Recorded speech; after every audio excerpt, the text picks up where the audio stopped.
Hey everybody, it's Cheryl, lead Off Leash K9 Training with my live Tuesday Q&A. Hope you guys are doing all right this evening. And I am excited to be here. I'm actually pretty excited for tomorrow because I'm taking some time off. I'm going to have 5 days away. I have no dogs. I have some more dogs coming next week, Monday and Tuesday, some board and train dogs and some one-on-one clients. But starting tomorrow afternoon, I've got 4.5 to 5 days off. So I'm really looking forward to that. So I'm going to jump right into Tuesday Q&A. I've had some questions just come on in through the week via YouTube, Facebook, and just from friends. And I'm going to start off with, there's a few that are pretty similar. If you could guess what topic it'd be on, I wonder what you'd say. You could guess what topic it'd be on. Separation anxiety. So many people struggle with separation anxiety. It's unbelievable. So this was the first question I got a couple days back. My Shih Tzu was never crate trained and has separation anxiety. He's 4 years old now, and I'd really like to train him to the crate. Is it possible? He's had some accidents in the house lately, and I just really regret not crate training him. Yes, you can teach an old dog new tricks. You really can. You can get him in the crate if you've watched my separation anxiety with Blue and and the other little dog. There was a little dog I was doing some crate training with, how I bang on the crate when he started whining to try to startle him out of his anxiety. I'd go outside, shut the door, listen, hear him whine, open the door, run in, bang, no, walk back out, listen, and he calmed pretty well. I'm going to keep reading because some of these questions are similar. And so that's one about separation anxiety. Another one I have from Rebecca. Hello, I was so happy to come across your YouTube channel today. My husband and I are at a loss with our dog Daisy. She has severe separation anxiety, much like the person's dog.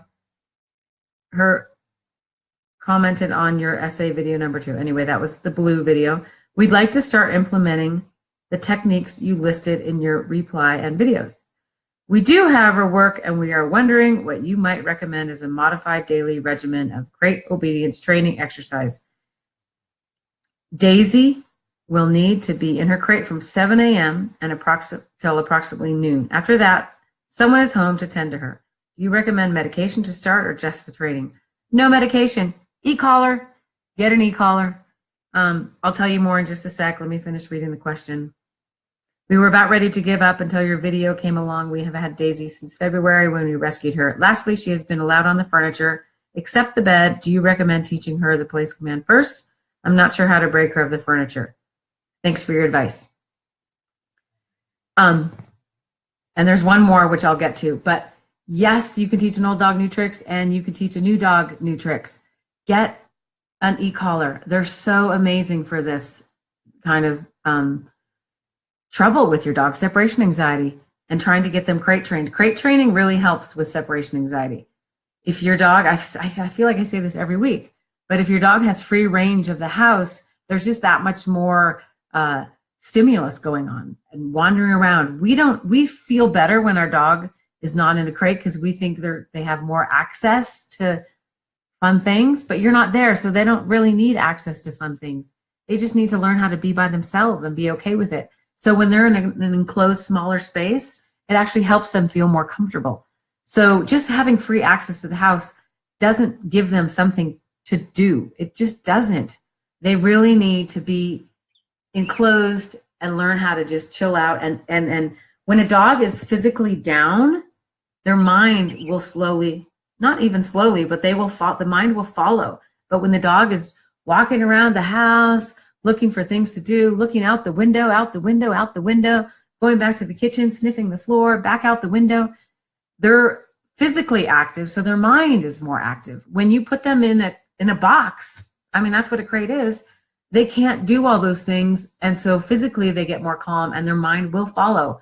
If you're having problems with this, get an Ecollar, high quality Dogtra, or I like Ecollar Technologies a lot. Dogtra's great, but I really like Ecollar Technologies because I have a relationship with them. And get a high quality one. You should be spending $180 to $220 on an Ecollar. and put your dog in the crate, shut the door, don't say anything, be, I don't know, 10, 20 feet from them and watch them. If they're up panting, go to 1, tap, tap, tap.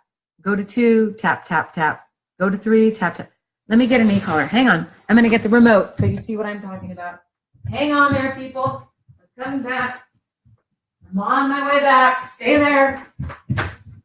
So when the e-collar is on the dog, and when I'm talking about this whole idea of tap, tap, tap, the e-collar's on the dog. I have the remote in my hand. When you see this light up, it's illuminating there. That means that's the stimulation on the neck. You roll. I don't know if you guys can see the numbers. I don't think so. Anyway, start at a 1. Maybe start at a 3. Tap, tap, tap. See if the dog kind of looks and feels it. Don't feel it? Tap, tap, tap, nothing. Go up. 4, tap, tap, tap, nothing. 5, tap, tap. They might go like that from their anxiety. So now they're like that. So you found the number where they feel it. Now, tap, tap, tap. You're going to see them kind of ramp up a little bit, but eventually they're going to lie down, and then you stop this tapping. You see this? They're pacing, they're curling up, they lie down, stop tapping. And they're down. And then, you wait, you don't say anything. Wait a few seconds, they might pop back up. Tap, tap, tap, tap. They start whining, but then all of a sudden, they're not looking outside anymore. They're wondering, what is this annoyance? It's like a mosquito in my ear. How do I make it stop? They lie down, it stops. It's amazing how this can work for a dog in a crate that's trying to just settle. You're not saying anything. You're not banging on the crate. I mean, it's a whole different way to do it that I've described in my other video, but it works. So if you're dealing with separation anxiety, or if you're trying to get your dog to be able to settle in a crate, do this. You're spending money on replacing shoes or rugs or pillows or whatever it is they're chewing up. So spend the money on a high quality e-collar from Dogtra or Ecollar Technologies. Put it on, start at 1, go to 4, go to 6, tap, tap, tap, see when they notice it, and keep tapping it until they it kind of amps them up for a second, and then they lie down and then stop tapping it. It's amazing. If that doesn't work, write me back and I'll answer that question again, because that works 99.9% of the time. So this is another question that had to do with separation anxiety. Hi, Julie, how are you? This is another question from Alicia. Hello, I just found your webpage on YouTube. We have a 6-month-old silver lab female. She has separation anxiety. We are at our wit's end trying to get it under control. She knows her basic commands: sit, stay, lay down, shake, come, and speak. When she wants to, and then she'll do it. And she'll wait when she wants to, but not when we want her to. But she just does it on her terms. She's very stubborn and high-strung. We are looking into getting a trainer involved in trying to get this under control before we have no other choice but to rehome her. She's a very sweet and loving dog, and we do not want this to happen. We would like some information. 6-month-old silver lab, a lab. They're high-strung, they're excited, but they're trainable. They're so smart and loving and caring. You just have to spend the time. So maybe get a trainer. And I recommend balanced training. I talked about it a little bit last week. Balanced training uses yeses and nos, meaning yeses are rewards, nos are corrections. Adversely, there's positive trainers, which are just treat-based, which are just yeses. And that's an excellent way to train if you have either a puppy or a clean slate dog. And what I mean by clean slate is a dog that has no issues. So you're just wanting it to learn how to down, and it has no issues. It doesn't have separation anxiety. It doesn't have reactivity. Use treats. That's great. But when you start to get a dog, when you get a dog that starts to have issues, meaning reactivity on leash, reactivity towards people or humans, aggression towards people or humans, separation anxiety, you've gone past, in my opinion, and in my experience, you've gone past the point of treat only, yes only, reward only training. You can probably make a lot of headway, but it's going to take you a long time with just that side of things. So I recommend balance training, which does that side, which is the yeses / treats / rewards, but also having the balance side of the no's / correction / punishment. And it's teaching the dog what it should be doing and what it definitely shouldn't be doing. So I recommend finding a trainer. If you tell me where you're from, and I can see if there's a trainer in my network to help you, Alicia. But with a 6-month-old lab, you got a kind of an easy dog. I don't mean to say that, and I'm not trying to shame you at all, but you've got kind of an easy dog. You just need to spend some time with that dog. You might need to take a little time off of work. And again, get an e-collar. There's a trainer out there that he wrote a book on how to use e-collar and condition your dog to e-collars. His name is Larry Crone, and his company, I think it's Pack Masters, PAK Masters, and he's on YouTube. And his book, you can go to Amazon. It's quite cheap. It's an awesome way if you have no other balance trainer in your neighborhood or area that you can use. It's a good way to introduce your dog, to read that book and then be able to introduce your dog to an e-collar. And I don't use e-collars just as the shock, like old days. Let's shock my dog from doing a bad behavior. You can do that with a dog, yes. But the other side of e-collar training is low-level e-collar training. So the shocking is the 100s or the 127s if you're not a dog tra or a boss. But there's 0 to 20, which is, it's that mosquito that I just talked about before. Like, how do I make this annoyance stop? It's like a bit in a horse's mouth. You teach them how to go into the pressure. They want to relieve that annoyance in their mouth, a bit on a horse. So they learn quickly to go into the pressure. When the bit comes this way, they go that way. When the rein pulls that way. It's the same thing with a dog. You can teach them how to turn the annoyance of that e-collar stimulation, which is like that mosquito in the ear. How do I turn this off? And you can teach them this. So I love e-collars, not just for shocking a dog, which I do for super aggressive cases, or a dog that might chase cars, or a dog. Today, I was talking to somebody that their dog is starting to react to people coming to the house.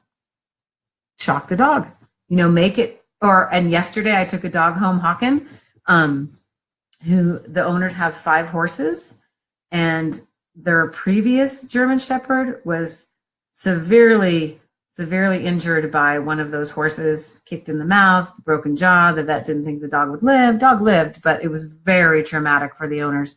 So yesterday when I brought this big German Shepherd home, Hawken, we did some work around their horses, the same horse that actually injured their previous dog. And they were nervous, but they're like, oh, do you have to go so high? I'm like, yeah, let's do it. Let's go high. Let's get it done. And now Hawken doesn't want to have anything to do with that corral. Nothing. And that's how you want it to be. He can exist with outside that corral and lay down on the ground and chew a bone and just sit happily at the gate waiting. But he doesn't want to go in there anymore. And that's what you want. So that is the shocking capability of an e-collar. But 95% of what I do with dogs, even those dogs that are aggressive, is low-level stuff. It's that annoyance of a mosquito and teaching the dog how to turn that e-collar off. So I totally suggest investing in a high-quality e-collar. If you can't find a balance trainer in your area, message me. I'll see if I can find one for you. And as a third thing, I like that book by Larry Crone. It's on Amazon. It's How to Introduce Your Dog to an E-Collar, and he explains it really well, and it's really simple. So check that out as well. So those are the 3 questions. 2 of them were definitely separation anxiety. The other one is separation anxiety and trying to work with their dog that they might have to give up. And just also, Alicia, you should take some time off of work. You should take, if you could, a week, 5 days. So you'd have 9 days to spend at home with that dog. And in that time, I've explained this on my videos, so you can go check back on YouTube to look at those videos with separation anxiety. But get a routine going with that dog. And part of that routine is let's just start with the day. 8 o'clock or 7 o'clock, you let the dog out of the crate, make them wait at the threshold. You take them out, they go for a potty, you bring them back in, you do a food feeding routine, which is waiting for food, or however that little bit of morning routine goes. And now you're going to work with the dog. So you're going to do 20 minutes, 10 to 20 minutes, depending on your dog's attention span, of obedience training. So whether that's sit command or down command or a come command, or maybe a few of those, you do some of that work, 20 minutes, then you take some time and do some play with them. Maybe it's tug of war. Maybe it's anything, throwing a ball, just playing, a little bit of tug, something, and then maybe do that 10, 20 minutes. And then you take them for a walk for 20 minutes. And that should be a structured walk, meaning they don't have to be in an agility heel right here, but they're next to you or behind you. Loose leash. They're not ahead pulling ahead. They're kind of with you and they see your legs so they know where you are. And you don't have to call it anything right now, but you kind of command the walk, not them commanding the walk. You'll hear people say, oh, who's walking who? It should be you walking the dog, not the other way around. It's kind of a funny joke when people say, oh, is your dog walking you? It's funny, but it's really not, because who has the leadership, the dog or the human? And the human should. So I'd suggest making sure in that walk, nobody's really saying that to you. Anyway, we'll keep moving on. So you've got your morning routine. You've got 20 minutes of work. You've got 20 minutes, 10, 20 minutes of play. You've got a 20-minute walk. So that's a good hour. Now you put them back in the crate and you go make your breakfast or whatever you might do. Maybe you've had a cup of tea and now you're making your breakfast. And crate time is part of that routine. And that block of time that I just described, it can be an hour, it can be 2 hours. You can figure that out, but it should be, first off, not necessarily first off, but yeah, actually first off, do some work with the dog, do some training exercise. Second, it should be either a walk, structured walk, or playtime. And those two, that can swap. So either structured walk, playtime, or playtime, then structured walk. So now you've worked up to an hour, 15 minutes. And now you're going to do some crate time, which is duration work. Put them back in the crate. They can see you. Don't put them up in the bedroom where they can't see you. Put them where they can see you, so you're setting them up for success. And also you can correct them if they are whining in the crate. You can, nope, smack that crate. And don't talk to them, oh, you're okay, none of that, nope, and walk away and go back to eating your breakfast. So that's an hour and a half, 90 minutes to 2 hours of time. Start over. And if you could do that 2 to 3 times a day, you're going to get a good handle on that dog. Now, as far as leaving your dog in the crate overnight, get an e-collar, high quality e-collar, do the tap, tap, tap. Here we go, back to this. Tap, tap, tap, tap, until that dog settles. If that doesn't work, turn it up a little bit, tap, tap, tap. Eventually, they're going to settle. I bet you 19 out of 20 dogs this works for. And you might even go higher when you're trying to sleep. So that's what I would suggest for you, Alicia. Take some time off of work if you can, because that 4 hours of when you leave from 8 a.m. to noon, that's rough. So if you can have a few days with that dog to get it into a bit of a routine, it's just going to be easier for the dog and more successful for the dog. So, hi everybody. Thanks for joining in. And I want to go to my next question, which is from John in California. And he says, I'd like to present Max, lovable Max. That's me saying lovable Max. I don't know him, but I know John, so I'm certain Max is quite lovable. As a case study, he's 0 to 60 in 1 second when someone comes to the door.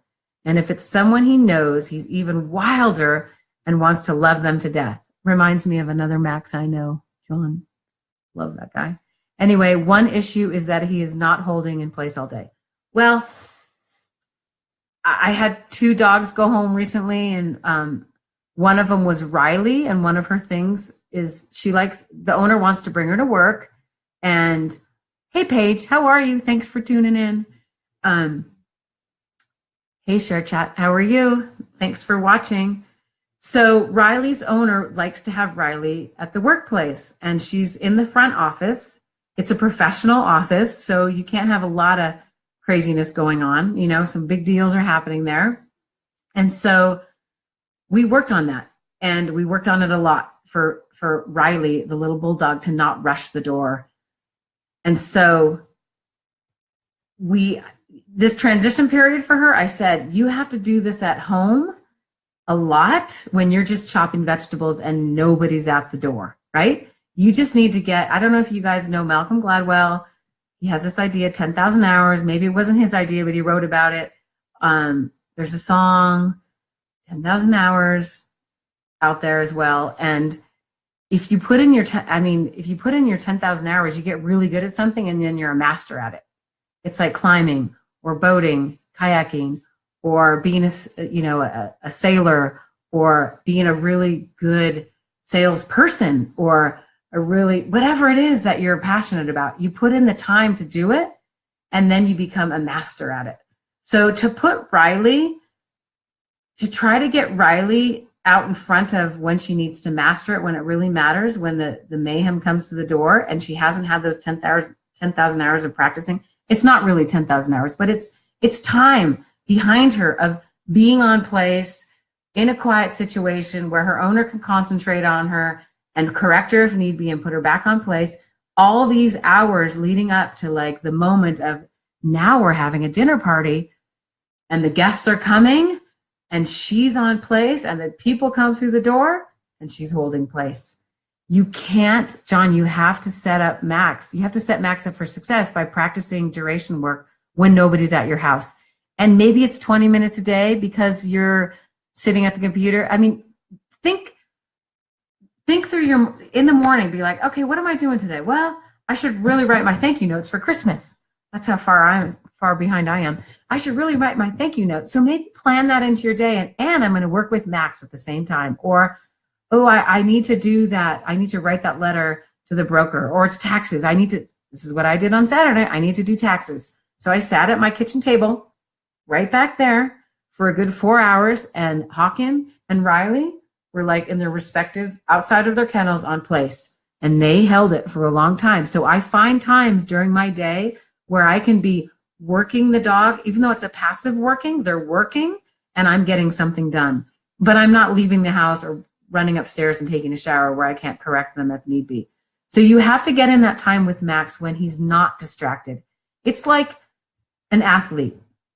If you're going to go into I used to be a climber, so I kind of go to more of those sorts of athletics, not so much football and soccer. But if you're going into a rock climbing competition, you don't just sit on the couch and eat bonbons. You're working on it. You're practicing. You're staying strong. You're eating healthy. You're doing all these things leading up to this competition.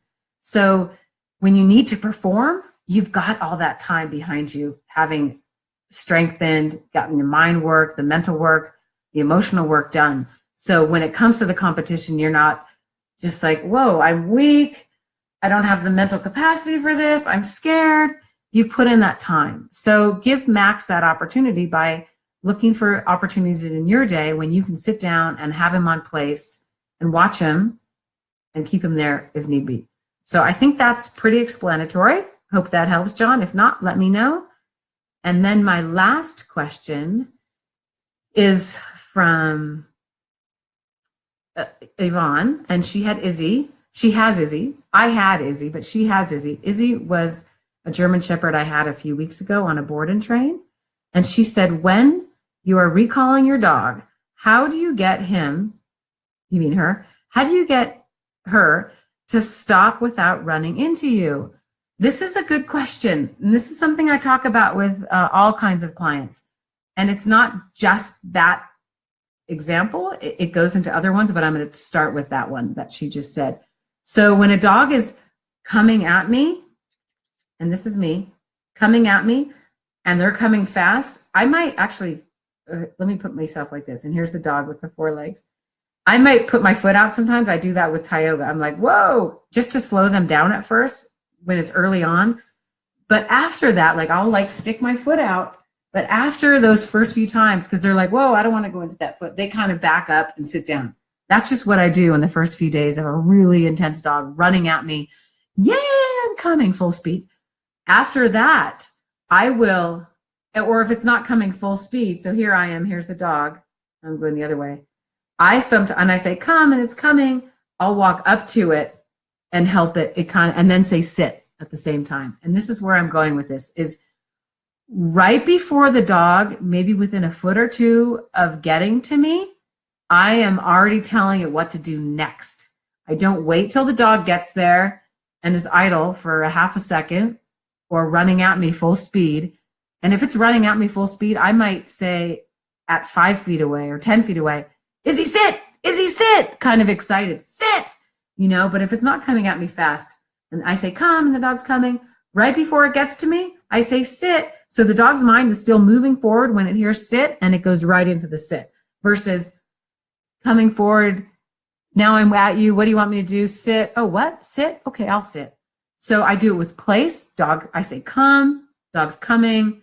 Right before it gets to me, like a foot or two, I'll point to the place or just say place, depending on where that dog is in the training. And if it needs visual cues still, or if it's just verbally responsive, I will say, as it gets close, sit, and the dog goes right into it.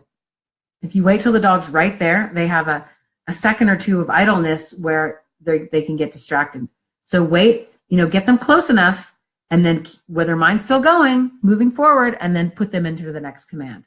So when Izzy's running at you, you might want your foot if she's running, because she's crazy. We love her. A lot of, really good energy, happy, sweet energy, but excited, fast, big dog energy. So try your foot sometimes, stick your foot out, slow her down, and then before she gets there, get strong and firm with your tone and say, sit, right before she's there, or maybe 5 feet before she's there. So she has a minute or a second to process it. So I hope that helps, Yvonne, because that's what I do with all dogs in training. And I tell clients this, don't wait till they're there. Think about what you want them to do next. This is like what I talk about with combining commands.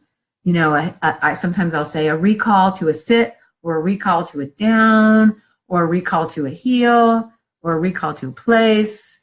Whatever, when you want to link up these commands, think about what you're doing next. Even you don't have to spend a lot of time thinking about it, but when they're on their way to you, don't wait till they're there. Put them in a different command right before they get there, because their mind is moving forward, which is a good thing. And then it moves them into that next command instead of having a half a second of idleness.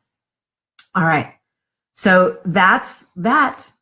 And it's about 9:30, trying to keep my Q&As to about 30 minutes for myself and for the people that want to watch the rebroadcast. So if anybody else has any questions, let me know. You're welcome. I hope they work. And if they don't work, let me know, Yvonne. Let me know. Love that little Izzy. Any other questions, let me know. And I am excited. I'm taking off tomorrow, 5 days. Super excited. And I will see you all next Tuesday night, I hope, for another Tuesday Q&A. And just also this summer, so next month, May into June. After June, I'm taking some time off. So I'm going to be mixing up my Q&As. It might not be Q&A. It might just be sort of a travel tip with Tioga, because I'll be on the road with my husband and my dog, Tioga, and my daughter. So I'm looking forward to that and mixing it up this summer. All right, everybody. I hope you have a great week, and I look forward to seeing you next Tuesday on Tuesday Q&A.